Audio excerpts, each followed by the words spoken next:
ठीक है, तो आज हम बात करेंगे क्लास 11th बायोलॉजी में।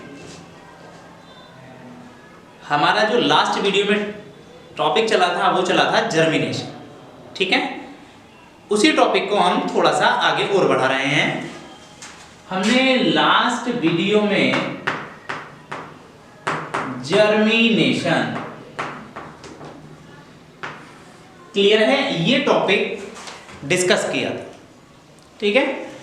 इसमें हमने दो टाइप के जर्मिनेशन पढ़ लिए थे। एक हमने पढ़ा था एपिगियल जर्मिनेशन और सेकंड हमने पढ़ा था हाइपोगियल जर्मिनेशन, ठीक है। हमने ये दो टॉपिक हमने पढ़ लिए थे कि भाई एपिगियल जर्मिनेशन कौन सा है और हाइपोगियल जर्मिनेशन कौन सा है, ठीक है। ये तो नॉर्मल ही टाइप के, ठीक है। अगर हम नॉर्मली बात कर रहे हैं, सामान्यतः ये बात को देख रहे हैं, तो रियल में दो ही प्रकार के जर्मिनेशन होंगे, लेकिन एक जर्मिनेशन स्पेशल टाइप का है, ठीक है। उसे हम स्पेशल टाइप ऑफ जर्मिनेशन भी कह सकते हैं, ठीक है। स्पेशल टाइप ऑफ जर्मिनेशन, इस प्रकार के जर्मिनेशन में होता क्या है या इस प्रकार का जर्मिनेशन कौन सा है, सबसे पहले तो हम उसी को देखेंगे। इसे हम बोलते हैं बीबीपेरस जर्मिनेशन, ठीक है। ये हमें ध्यान रखना है, क्या है इसका नाम, बीबीपेरस जर्मिनेशन, ठीक है। ये एक स्पेशल टाइप के जर्मिनेशन की बात कर रहे हैं हम, बीबीपेरस जर्मिनेशन। इसे हिंदी में बोलते हैं पितरस्थ अंकुरण, ठीक है। इसे हम पितरस्थ अंकुरण कहते हैं। देखते हैं, हिंदी में बोलेंगे इसे पितरस्थ अंकुरण, ठीक है, या जरायुज अंकुरण भी कह सकते हैं, जरायुज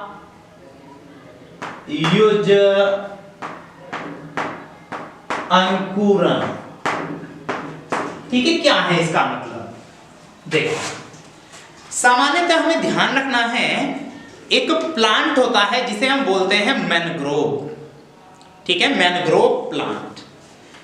तो मैनग्रोव प्लांट किन्हें कह रहे हैं, सबसे पहली बात तो हम यही समझेंगे। ये देखते हैं,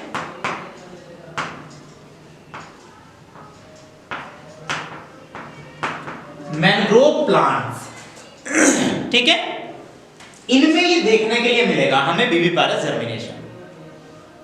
अब मैनग्रोव प्लांट्स किन्हें कह रहे हैं ये समझ रहे हैं, तो ऐसे प्लांट जो दलदली स्थानों पर पाए जाते हैं,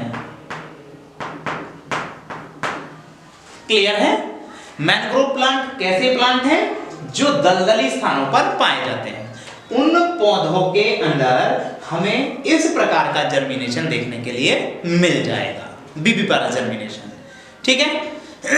ध्यान देंगे होगा क्या, जो दलदली स्थानों पर प्लांट हैं या जो मैनग्रोव प्लांट हैं, उन पौधों में जो फ्लोबर आएगा, फ्लोबर, उस फ्लोबर के अंदर ही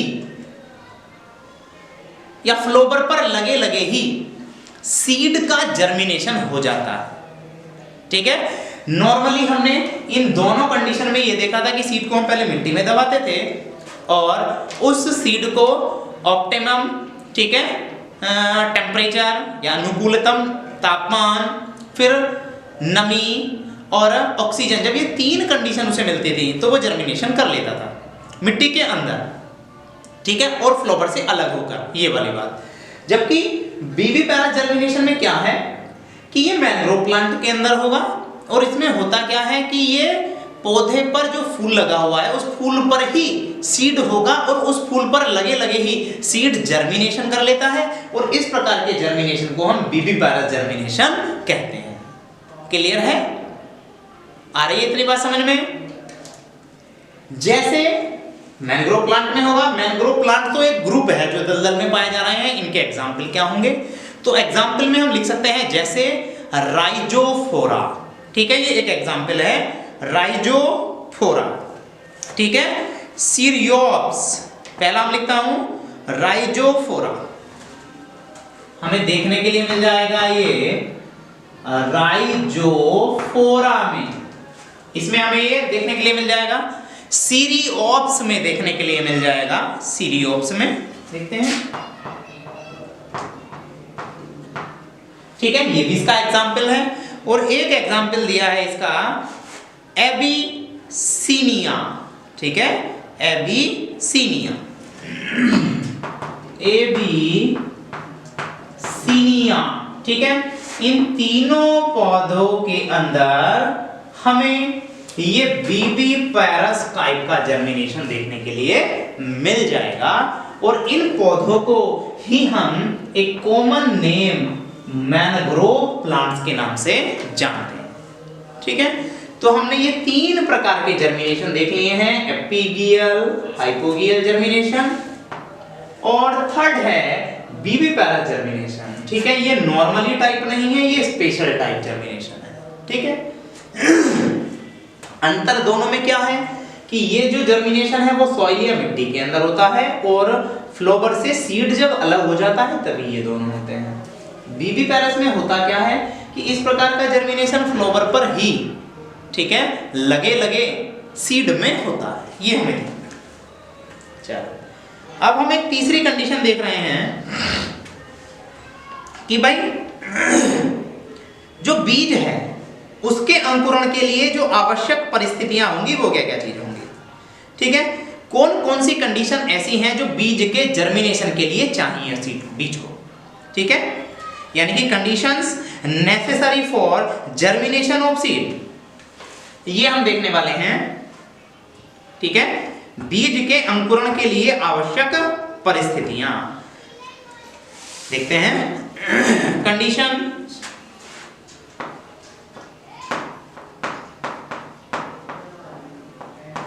ठीक है, कंडीशंस नेसेसरी, ठीक है, necessary for germination of seed, ये हमें देखना है कि कौन कौन सी कंडीशन आवश्यक है जर्मिनेशन ऑफ सीड अर्थात सीड के लिए, ये हमें देखना है। तो सबसे पहला जो नेसेसरी कंडीशन है वो है फूड, ठीक है, फूड। सेकंड वन है वाटर, ठीक है, नमी जिसे हम बोलते हैं। थर्ड वन है ऑक्सीजन, ठीक है, ऑक्सीजन। और फोर्थ वन है टेम्परेचर,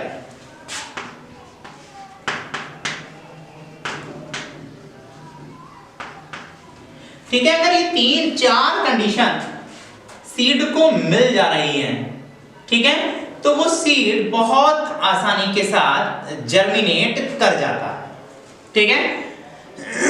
सीड के पास फूड होना चाहिए ताकि जब उसका एम्ब्रियो है वो डेवलपमेंट करते समय या ग्रोथ करते समय ज्यादा खाना चाहिए, उसे खाना चाहिए, तो वो खाना उसे मिलता रहे तो वो ग्रोथ करता रहेगा। वाटर चाहिए, ठीक है, क्योंकि उसकी लाइफ प्रोसेस चलने के लिए वाटर की आवश्यकता होगी, वाटर मिल जाएगा तो जर्मिनेशन कर जाएगा। ऑक्सीजन, ठीक है, एनर्जी के लिए और रेस्पिरेशन के लिए ऑक्सीजन चाहिए, वो सारी चीजें। टेम्परेचर, उसके अंदर जो एंजाइम है वो एंजाइम कार्य करने के लिए, ठीक है, एक निश्चित टेम्परेचर की आवश्यकता होती है। अगर वो चीज मिल जाती है तो भी सीड जर्मिनेशन कर जाता है। ध्यान रखेंगे, फूड, वाटर, ऑक्सीजन और टेम्परेचर, ये 4 कंडीशंस ऐसी हैं जो सीड के जर्मिनेशन के लिए आवश्यक होती है।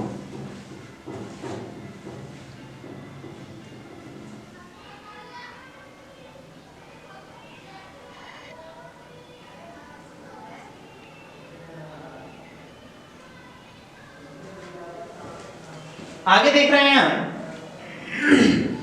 ये यहां तक हमने जर्मिनेशन की सारी बात या सीड से संबंधित जो जर्मिनेशन था वो सारी बातें हमने कर ली। अब आगे देख रहे हैं, देखो एक छोटा सा टॉपिक और है, बस ऐसे ही समझा दिया जाएगा, इकोनॉमिक इंपॉर्टेंस ऑफ सीड। ठीक है, बीजों का आर्थिक महत्व क्या है, इसे भी देखते हैं। Economic importance of seed, seed का आर्थिक महत्व क्या है। ठीक है, सीड का क्या आर्थिक महत्व है, तो ध्यान देंगे हम सीड के आर्थिक महत्व में देख सकते हैं कि बहुत सारे सीड ऐसे होंगे जिन्हें हम अनाज के रूप में यूज करेंगे। ठीक है, कुछ को दालों के रूप में यूज करेंगे, कुछ को सब्जी के रूप में यूज करेंगे, कुछ को तेल लेने के रूप में यूज करेंगे। कहने का मतलब है